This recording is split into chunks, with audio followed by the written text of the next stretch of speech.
Dek. Takap kaki dia, Dek. Balikkan. Bukan macam tu.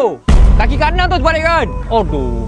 Tak boleh pakai lah budak zaman sekarang ni. Acik dulu seorang je boleh tumbang 2 ekor. Lagi besar lah daripada ni. Dulu panggil Cik Rainbow. Korang tak tahu Cik Rainbow tu apa. Yang korang tahu main je. Cik, grup ni ada kosong ni. Jom berapa, Cik? Kau buatlah, kau muda lagi. Pakcik dah tua. Tak makan pagi tak boleh. Kopi up. Man, kedai janda, Man. Samsul. Kau tak buat korban tahun ni Samsul lah? Buatlah tahun depan. Rugi tak buat. Kau tu dah lah kaya. Ni nikmat ni, tanda syukur ni. Allah dah bagi banyak rezeki kat kau. Kau cakap orang ni kau tak buat tahun ni? Aku lain lah. Aku JK yang sungguh-sungguh kat korban tahun ni. Kau tahu apa? Awang. Sini Awang. Awang.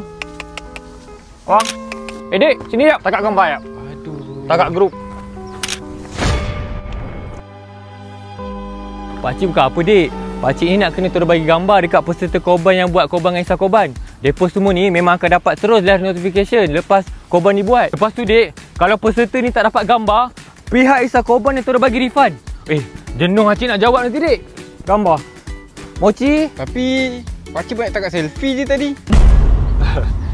Itu untuk sahabat organik Pakcik.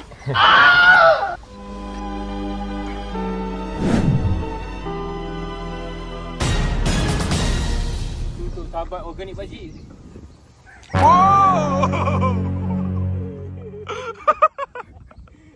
Aku rakam dah.